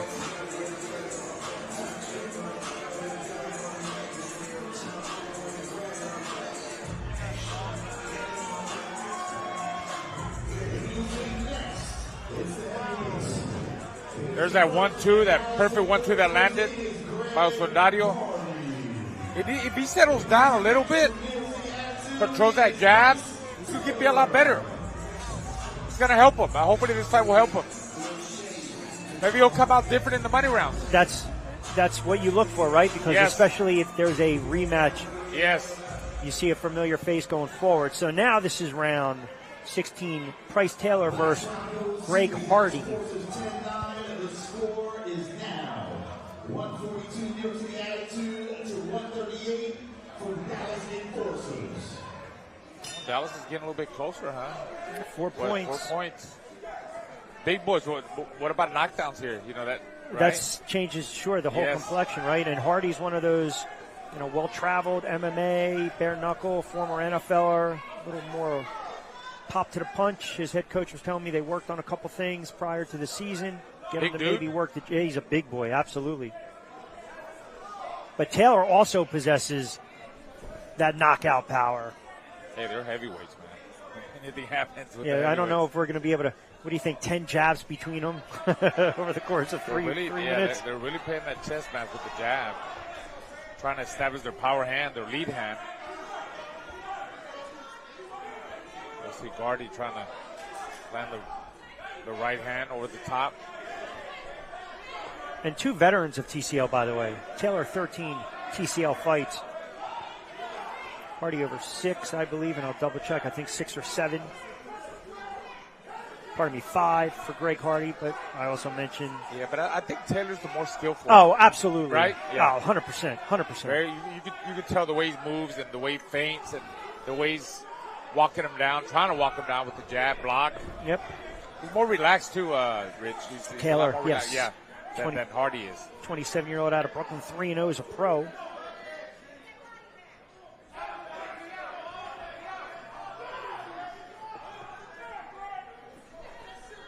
And you can see Hardy with that, square shoulders, right? Gives you that MMA type of stance a little bit, a little more open. Squares up too much. Right in front of Taylor to land the jab or the 1-2. It's there. If he throws that right hand, he's going to land it right there. When Taylor throws that jab, it's got to be fast and explosive with the right hand. Because Gardy, like you said, he squares up a lot.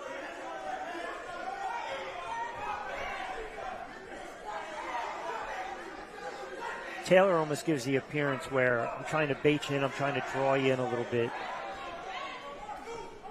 And if that right hand's going to be there, certainly going to have to see it now with under 40 seconds to go. These 3-minute rounds like this are just frustrating to even attempt to try to score. Because it could be a 10-second flurry. Right.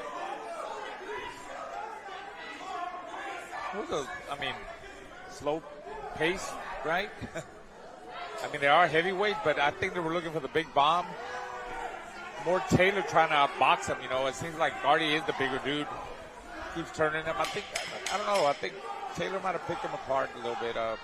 Landed more clear blows, faster. Goes body right there. Jab back with the jab. What do you think? No, certainly the more craftier, seasoned, skillful fighter. And again, I'm not going to say the judges take that into consideration, but it works in your favor if you can just demonstrate and show that here and there throughout the fight. Hardy just sticking with the left hand here and there, but almost fruitless. See how they scored this. So that will put the middle rounds in the books. We want to get an updated score for you. Between Dallas and New York City. NYC trying to extend their margin. Oh, wow. Oh, give it to Dallas Enforcers, right? I don't know, man. I didn't see it that way. It just proves again. If I had to give it to anybody, I would have given it to Taylor. Well, it just proves again, from my vantage point, why I don't score rounds. Right. So 151, 148. It's close, man. It's extremely close. Anything could happen.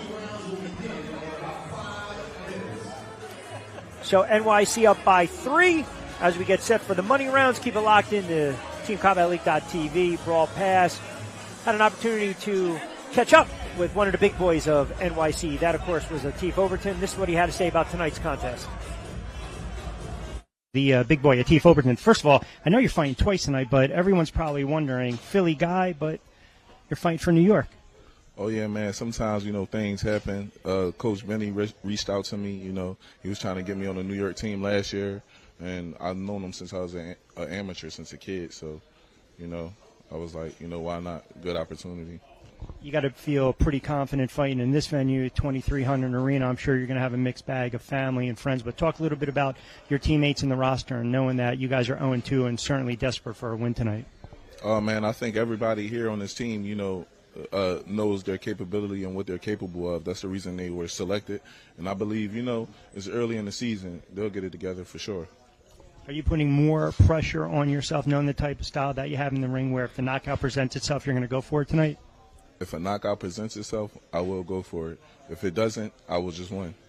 I always appreciate a couple moments. Good luck tonight. Thank you. All right, so good stuff from Atif. He's a good-looking fighter to watch going forward. NYC up by 3, 151, 148 as we are set for the money rounds. Which, as we like to say, it's time to cash some checks. Fighter to my right that had an opportunity to cash some checks and championships. And very important rounds right here. Yeah, right. Throughout your career. The money rounds. The money, well, that's what I'm saying, right? It's all about cashing the checks. The money bag. The money bag. Exactly. But the pace of the fight, we call it fight, the rounds picked up a little bit in the middle rounds. But still, NYC, it's like you're going up, and then all of a sudden you got that team that's just chipping away like a gnat during a summertime barbecue, right? Dallas just will not go away. They won't, and they don't want to see any knockdowns here like no. this. New York needs to stay away from that. I mean, think about the New York City attitude. Close loss against Philly to open it up. Orlando had their opportunities. I think they missed the bag in the money rounds, and then up by 6 in this one, and yet Dallas, to their credit, chipping away and coming back.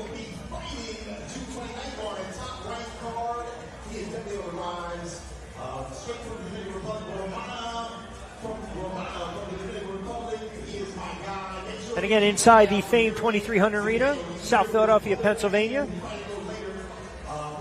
On a Saturday night, Week 4, Team Combat League.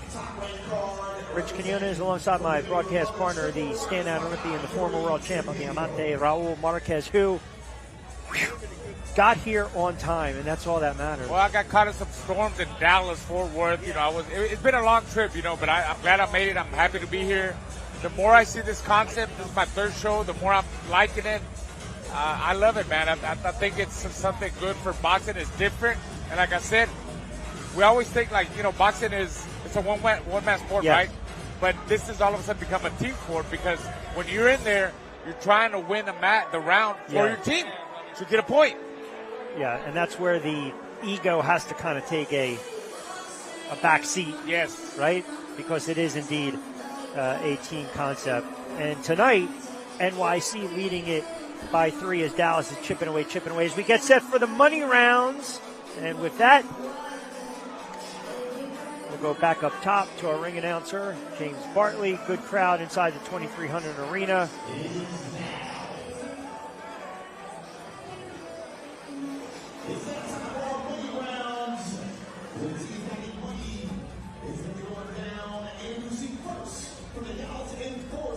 The 26-pound division in the money rounds. It is Alexis Moniz. And 4, the New York City Attitude, it is Ronica Jeffrey.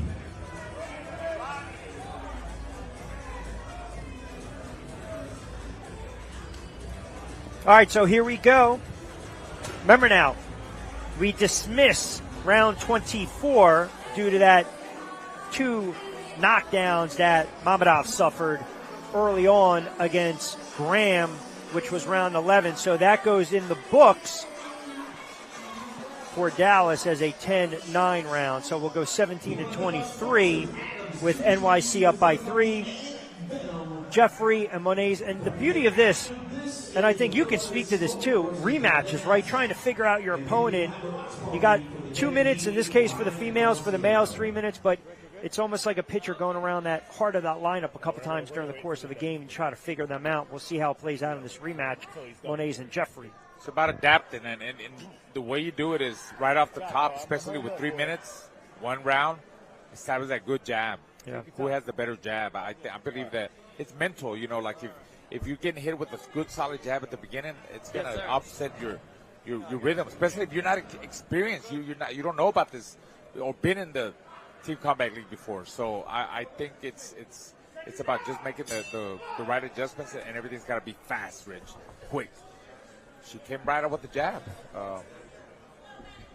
Monet's, yep. A double jab, triple jab. I think she heard me, man. Hey, I'm a trainer too, by the way. I wasn't just a boxer. You know. I trained my son. Remember, Giovanni Marquez, 9-0 with 5 knockouts. A little broadcasting to your resume too, right? Oh, I've been doing this since 1997 when I was an active fighter, Olympian, world champion. Man, I got it all. I do it all, bro. Hey. A great husband. You just didn't fly the plane today. You're right. Ooh, good right hand by Jeffrey. Caught Monet's sneaking through the back door. This is the beauty of the money rounds. The momentum can change on a dime. Monet's wants it, man. She's looking for it. I think she's being extra aggressive, but also smart with her defense. Smarter with her defense by coming in with more jabs. A little subtle head movement. You see that? Moving her head a little bit. Let me see. There you go. Double jab, triple jab. Definitely making some adjustments. I don't know if it's going to be enough to win the round, but she's making adjustments, man. I see it. And this is also the beauty of TCL, because your teammates are also watching these fights. Your coaches are watching, hey, this is what you need to do. We can see a couple adjustments in some openings here in the rematch. Hence the team concept. Trying to cut down the real estate against Jeffrey 25 seconds ago. Good right hand by Monet's.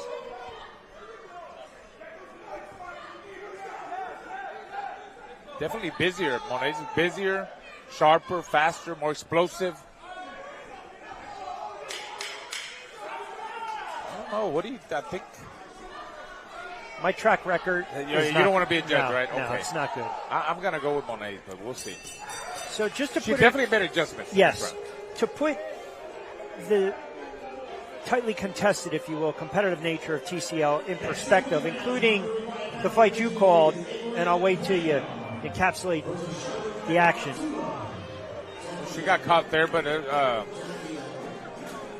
Monet's comes back with some shot. Well, not what I wanted to see, but. So 6 fights thus far in season 2. Total margin of victory, 5 points. I mean, that's the combined margin of victory. So you go back, Houston, San Antonio, right? 227, 224. Orlando, New York, 229, 220. Boston, D.C., 226, 222. Philly beat L.A. by 2. They beat New York by 1. And that tells you the competitive nature. And there you go. Dallas 10-9. So here we go. 160, 158. Slowly becoming a judge, man. I got another one right, huh? Yes. And Graham had that outstanding display. Stoppage, right? Yeah. Can he do it again? In the middle rounds. So if he does it again, then it evens up, right? Well, think about it. If it's a 10-8 round, absolutely. Yep. And that's the whole concept of the money round, man. I love this. Yeah, we got to keep harping and belaboring that point because it's a great one. Yeah, New York attitude, they were ahead in the launch rounds because they wanted to be ahead. Even in the middle rounds, they were ahead. You would have thought they had it already, but look, now they got to be, they're tightening up a little bit. Yeah. So Sherbeck trying to come back on the counter for New York. Sean Clark breaks him apart. And a little warning, a little feistiness. We've seen this from Graham. Maybe Graham is trying too hard now to get him out of there since he got him out of there the first time. Or drop. Oh, he does throw big bombs, man. Yeah, he's got heavy hands. Jab, yeah, he sets up that left hand with that jab. Rachmanov, he needs to get out of the way.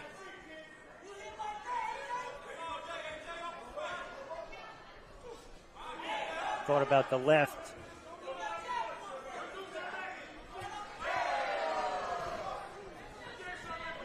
But see, that's what Graham needs to do, right? Force the issue a little bit. He is, but at times he's getting a little bit more wild.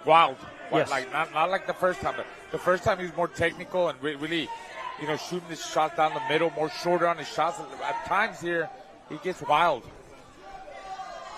Yeah, he had that really nice showing against Mamadou, who, again, just to reiterate, will not be available. That round 24 off.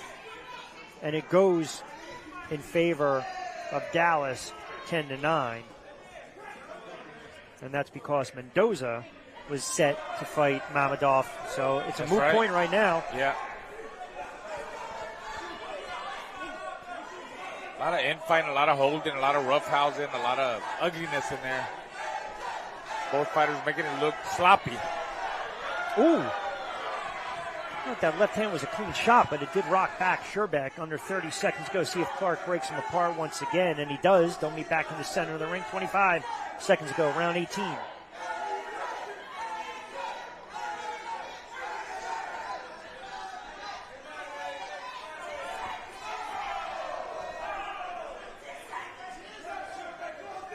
The last minute or so, a little more infighting, roughhousing, as you mentioned, tying each other up. Obviously not as clear as the first one, right? No. Man, I don't know. I think New York might have gotten this one. Well, now you start to we'll bring. See. Well, this is where I think the depth comes into play.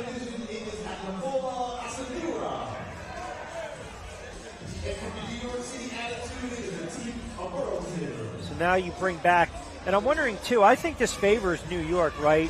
Because you're going to have Overton, and then Taylor immediately turns around. He just fought, it seems like maybe 10 or so minutes ago, right? So we talk about coming in not being dry, right? Not cooling off, having that sweat, at least getting it under your belt. Bright lights. See how they scored that. We'll get an updated.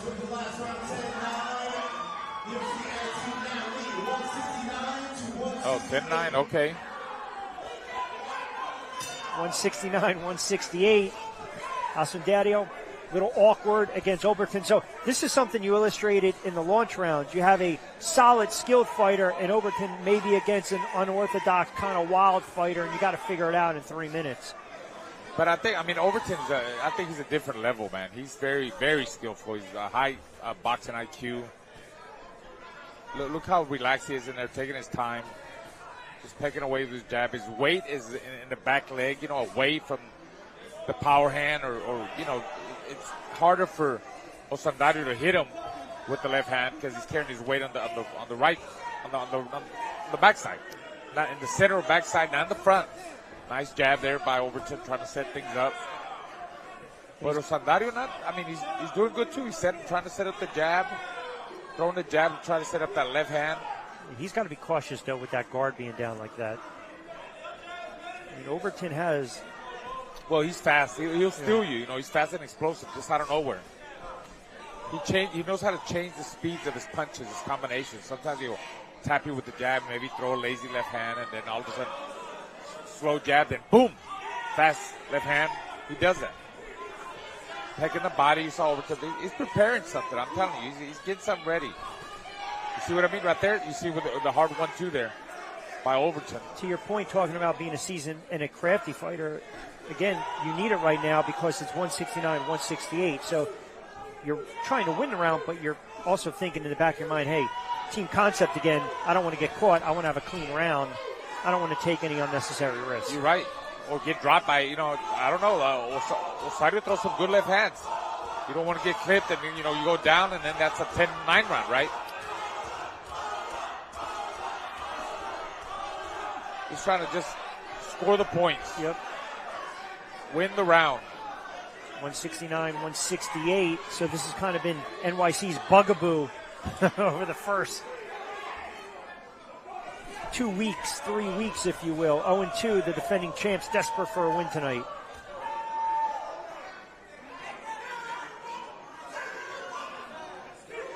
Hey, last 35 seconds, if I'm Overton, I maybe apply a little more pressure. Kind of have a clean 30 seconds. It's a close fight, Rich. I think that's what I was going to say, yeah. right? Because of the way this... It's not really clear who's going to win this round. Maybe one big shot could, somebody could steal the round. Good movement there but you need more rounds to do that. It's the end of the round already. Talking about the angles over to, big miss there. It's going to be interesting who wins this round, man. If they give it to Dallas, that miss, nothing there. I mean, what? Nothing there. Nothing there either. Not much.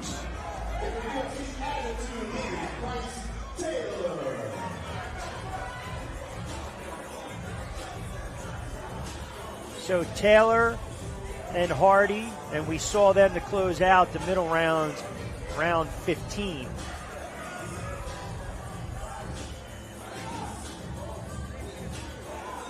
Sean Clark will be in charge of the action. Dallas, I told you it wasn't clear, man. So now that makes it more exciting, more, like 178, 178. Pressure for both, really.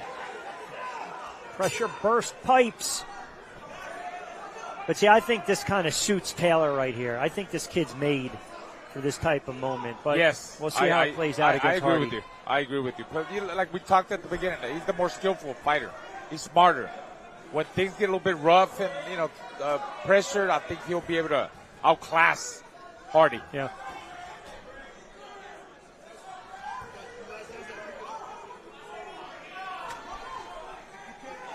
I mean, the way it's been going, as I mentioned for NYC, you can allude it to having a 20-point lead in the NFL, giving it away in the fourth quarter, NBA in a long run, and you get beat late. I mean, they need to close out these fights.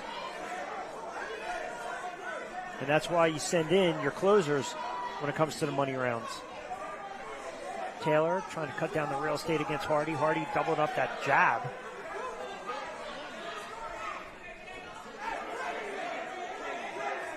Taylor not really loaded up with his shots. He's just trying to, make them count.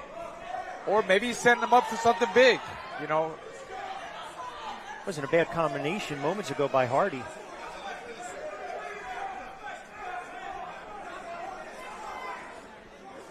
Taylor was inside. Rather, every time he gets inside of me, look at that big belly of Hardy, man. He needs to pound the body of it. That's what I would do.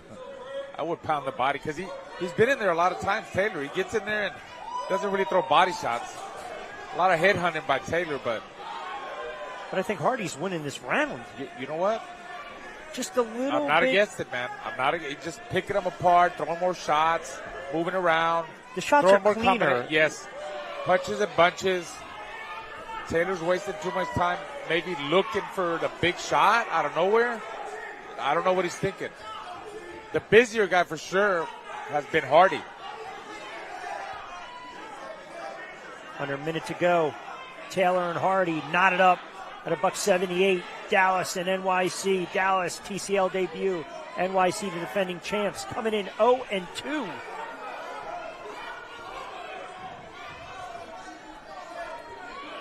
Oh. Left hand just grazed Hardy. Left hand, you're right. 30 seconds to go.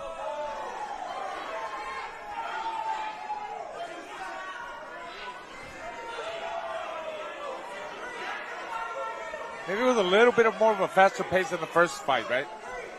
But, man, But Hardy a lot more cleaner and decisive with his combinations than the previous fight. You're right.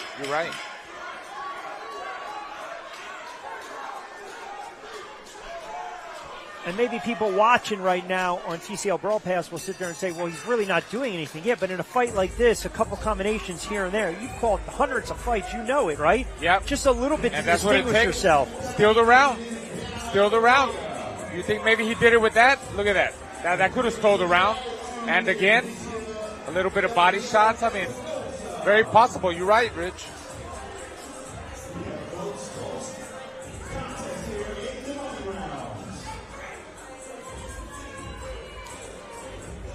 We will get you a score as soon as possible as we get set for Alicia Napoleon Espinoza against Brianna Carrera. Well, there we have it.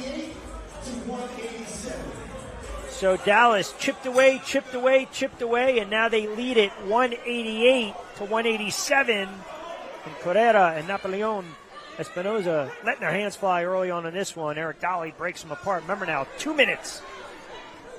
2-minute round, huh? Yes, so we expect a fanatical pace, high volume, punches being thrown. Ooh, good left hand. Carrera just caught. Yeah, that surprised me, man, because Napoleon usually doesn't get hit with combinations like that. She's very skillful, very smart, good defensive fighter, always stays away from the line of fire.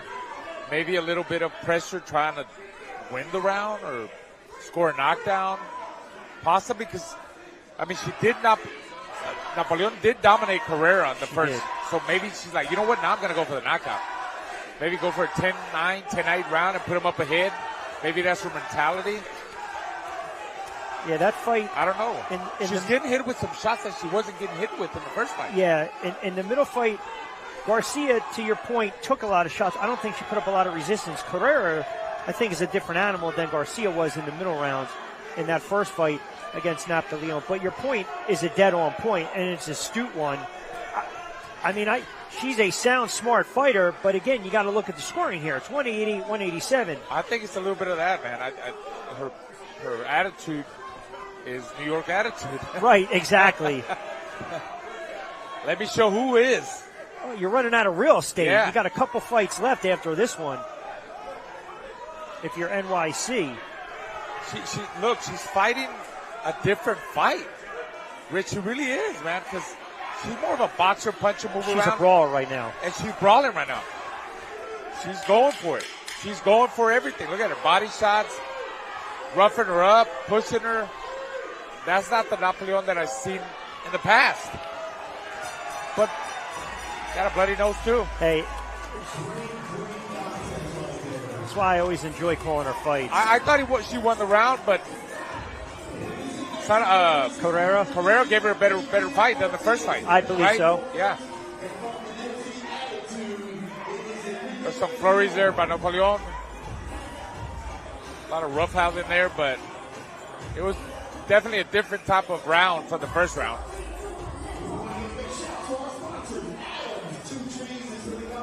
I gave New York that round. I agree. See what happens here with Pino, right? So right now it's Martinez and Leon. Oh, Martinez and Leon. You're right. New York, you were, yeah. Uh-oh. We need a little drama in Philadelphia. Up for grabs again. How does this happen? 197, 197.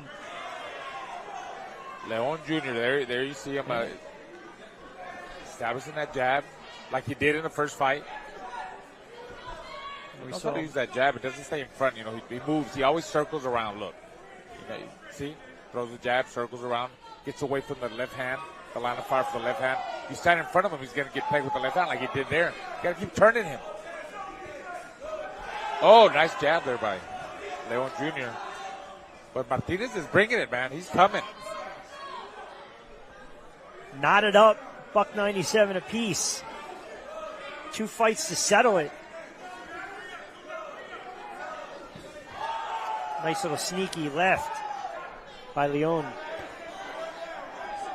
Ooh! That was another strong left hand, too. Caught Martinez, and he took it. I just like Leon's composure, right? Martinez bouncing up, a lot of bouncing, hopping up and down. Leon a little more smooth, a little more fluid, relaxed. Very composed, in control. Probably his confidence. Yes. Jabs to the body. I love that when they when they change up the jab. You don't call that dissecting with the jab. Just put it out there. Different types of jabs. I learned that from Pernell Whitaker, man. I did so much sparring with Pernell Whitaker. He had a great jab. He knew how to dissect with the jab. To be able to land his combinations, man. He was the best. I learned so much from him. Consistent and diligent Yes. with it. There's that jab again by Leon Jr. Keep pawing, pecking. Oh. A lot of young fighters fail to realize, I mean, they should be taught this from day one when they lace them up, right? Your jab's your best friend. It's going to set everything up. Everything happens. I mean, the jab is, the jab is the most important thing in boxing, in my opinion. If you don't have a good jab or you don't work on your jab, you're going to have a long night. It's going to be tough. 40 seconds to go between Martinez and Leon. Again, we are knotted up at $197. Leon with a little shoe shine, feeling himself right now under 30 seconds to go. Martinez trying to work the body. Dolly will break him apart.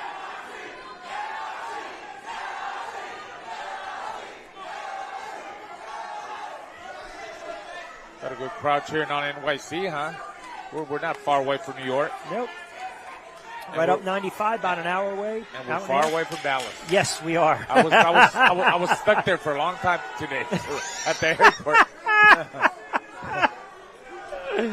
Oh, boy. Yeah, I think Leon got this one. Kept his composure, boxed him right. He's happy. Look at him. He's confident.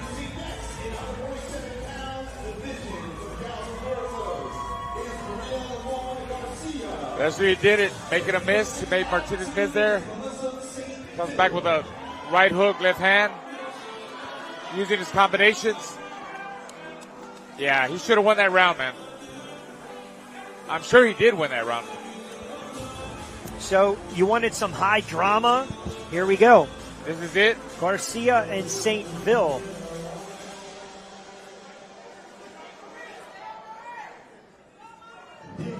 Wow. The score now is New York City Attitude 207, the Dallas Enforcers 206. And certainly NYC, strong round in that one. So now it's Garcia, St. Ville. Remember, we take away that round. What's going 24. on right here? Sorry. No, that's okay. What's going on right here? They were just clamped up to each other, just slap it to the body. How do you judge that? So I'm just doing some. Right now, if you go to that 10-9 round, that's in favor of Dallas. It's tied up, and this should decide it. Because technically, and hopefully if I'm wrong, I will be corrected, but I believe I'm right. It'll be 216, because we're not going to have that round 24, right? Mamadot's not available. So it goes in, so it's automatic 10-9. Okay. So that hasn't been added to the score just yet. So right now it's 216. It'll come down to the last 55 seconds between Garcia and St. Ville. Yeah, that makes sense, huh? Hey, listen, man, 2.5 years, liberal arts college. The math came into play, Raul. Finally, huh? The math came into play.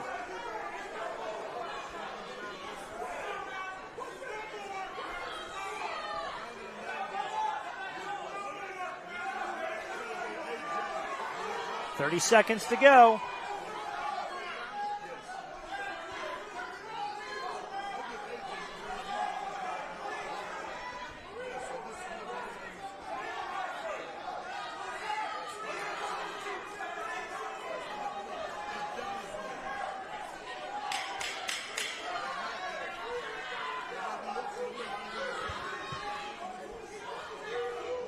So it looks like I'll be 1 point off because of that 10-9. So remember now. Who won this round? What do you think? Well, if we go by, again, the rationale that it was. That's what I was talking about at the beginning. Look, how do you judge that? I mean, I have it.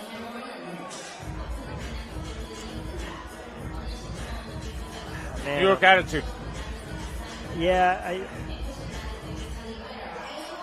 I mean that round 24 really kind of threw things out of whack with that 10-9, and I hate to say it, if you're NYC, you had an opportunity to really start to distance yourself. You allowed Dallas to creep back in. So what was it? It was 207, 206, and then 2-9. So we'll see how it plays out between Garcia and St. Ville. I'm sure we're going to get a little drawn-out high drama here.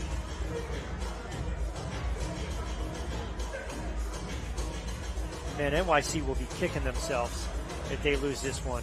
And give Dallas credit. They just hung around. They didn't panic. Scored a couple nice wins. It's definitely a good comeback. Definitely a good comeback, yeah. For being their first year, right, with TCL, man, that's... Head coach Tony Mack. Yep. With some veterans. New York attitude, they're veterans, right, of TCL. Defending TCL champions. Combat League champs. But they need to win, too, because they're 0-2, right? They need a win. They need a win, yeah. 0-3 is... 0-3 now. They were to lose this one. 0-3, yeah, they lose this one, yeah.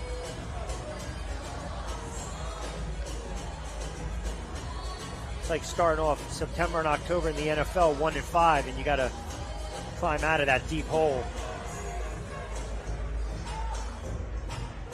So waiting to get the score of this one.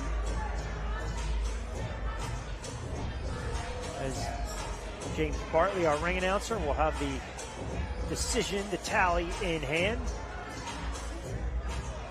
It is a long season, but you certainly want to start banking some wins, especially the way Philadelphia has been off to a torrid start, winning their first two. Good crowd inside the 2300 Arena. Hey, special thanks to our sponsors, Adams, Venom, Two Trees Distillery as well. Always encourage you guys to subscribe to the YouTube channel, Team Combat League, and of course, TeamCombatLeague.tv, TCL Brawl Pass.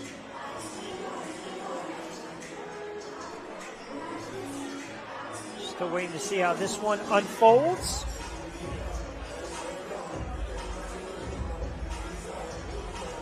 Between Dallas and NYC. All right, let's go up top to our ring announcer, James Bartley.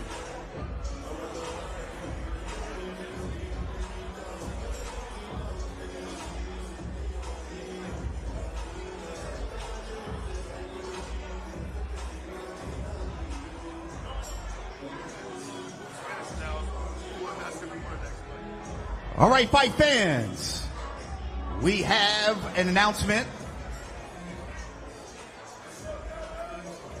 The last round, because Yurik Mamedov was suspended, goes to the Dallas Enforcers 10-9.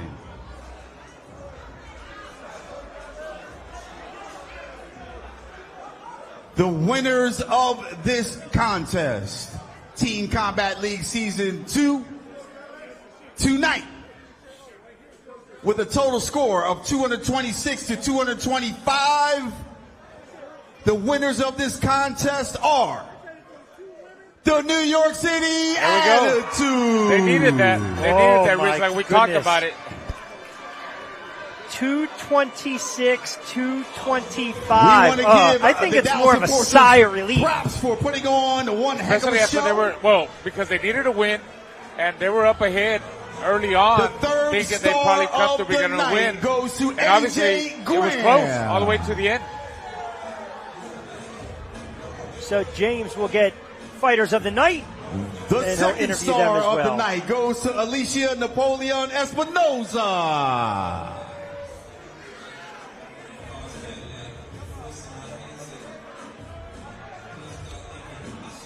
And your number one star of the night from the New York City Attitude, it is Ryan Zepoteka. And the fight of the night, it is round 11. It is Yurik Mamedov and Adrian Graham. We want to talk to, we want to talk to Ryan Zepoteka. Come on up here, Ryan. So Ryan Zepoteka is our star tonight. It was a heated contest out here in the 2300 arena. A heated contest. It came down to the final rounds. How did you feel in there tonight, knowing your team needed you to pull out a win? Listen, it was part of the plan, and I did what I had to do. Yeah, so moving forward, New York City Attitude, that is the first win of the season. How does it feel to get a win out here at the 2300 arena? It feels amazing. We just started. We all now. Good. We will now interview Coach Ryan O'Leary from the New York City Attitude and Coach Benny Roman. Hey, it was a heated contest. Came down to the final rounds out here tonight. A lot of intestinal fortitude shown by you guys tonight, New York City Attitude. What did it take to get through those last money rounds? Look, this sport is crazy, man. Because we went in there thinking we were going to run through this whole thing, and what happened? These guys came back roaring like lions. The Texas Pride came out, and these guys are animals. They brought it all the way back to the end, man. That was crazy tonight, but thank God we pulled it out by 1 point. Yeah, season 2 is insane. You got all these brand new teams, all these brand new athletes, state-of-the-art athletes, state-of-the-art coaches. Every single competition is going to be intense and right to the wire. There it is, season 2 combat. Let's get up for your New York City Attitude. We're going to give it now right back to Rich. All right, James, thank you very much as we welcome you down to our broadcast booth. Rich, broadcast partner, El Diamante, Raul Marquez. How about this? 226, 225. Wow. NYC needed it. Unbelievable. And they got it. Yeah, they did, man. They started off really well at the beginning, you know, using their skills and being smart. But you got to give it to the Dallas Enforcers. Let's get the New York City Attitude here. Enforced the issue tonight.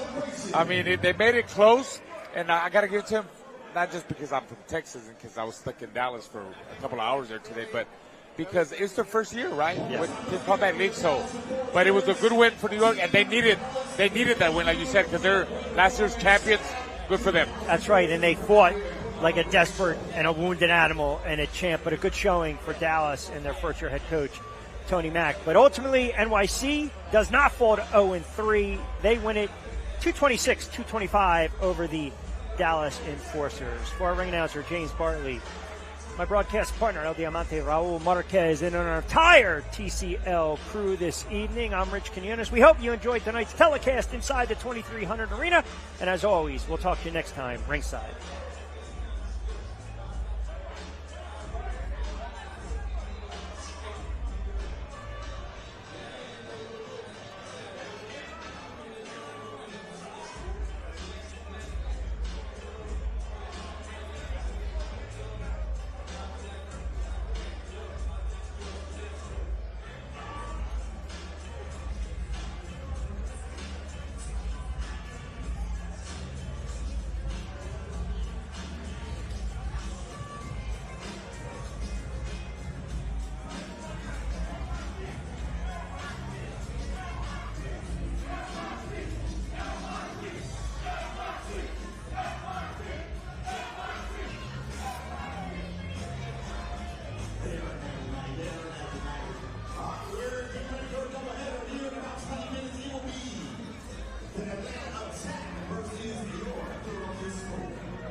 Series is never going down.